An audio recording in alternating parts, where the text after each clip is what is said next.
When Devil-in-Law premiered on Thailand's Channel 3 in 2023, it instantly grabbed attention for its fierce female lead, lavish visuals, and emotionally family warfare.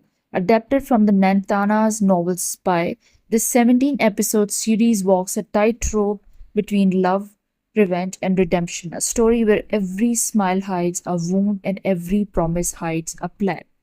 The series opens with a calm, picturesque wedding, but behind the happiness lies the first crack. Srikanda, a gentlewoman, marries Nofani here to a wealthy family.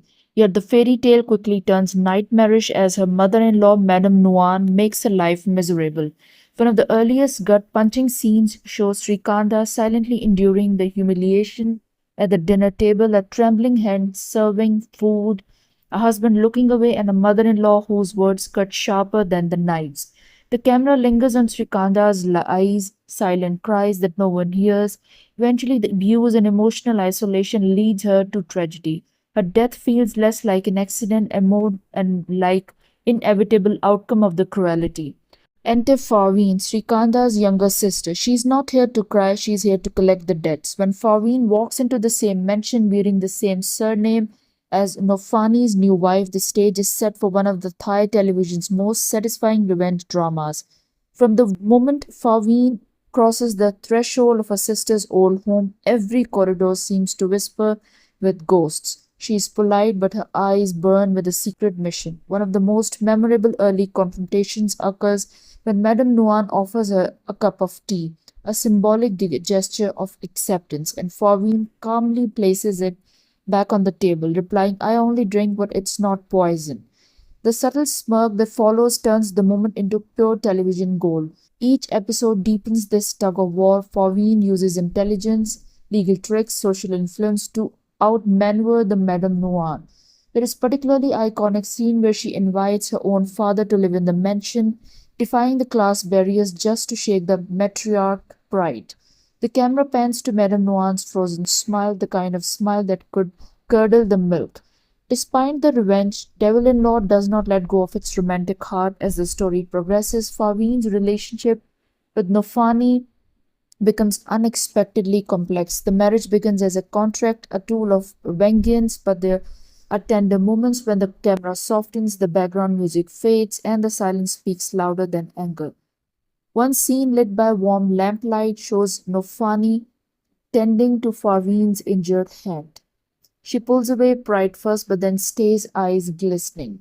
It's the first hint that hate may not be the strong enough to erase the love's quiet persistence. Midway through the series, the emotional tone deepens. The revenge that once felt satisfying begins to feel heavy, not just for the Favine, but for the audience. Each victory costs her a piece of peace.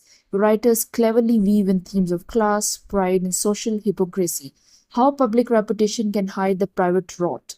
Madame Noir's cruelty is not one dimensional either. In flashback scenes, we see her own past betrayals, her obsession with the control born from fear of losing the status. These glimpses humanize her, turning a villain into a tragic mirror of what Fauvine herself might become if revenge consumes her completely. The final stretch turns explosive. There is a kidnapping, a stabbing, and a storm soaked confrontation with truth finally erupts. In one unforgettable scene, Fauvine stands over a wounded Nofani, blood on her hands, both literal and symbolic, whispering this was not how justice was meant to look. It's melodrama done right, over the top, yes, but emotionally raw and honest. The ending does not deliver easy answers.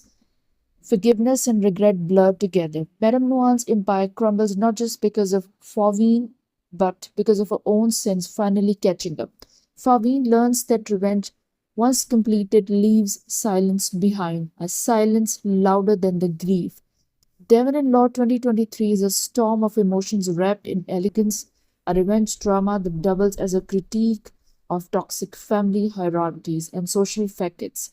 It's melodramatic, yes, but never hollow. Beneath its glossy veneer lies a deep question. When justice turns personal, does it still purify or does it destroy completely?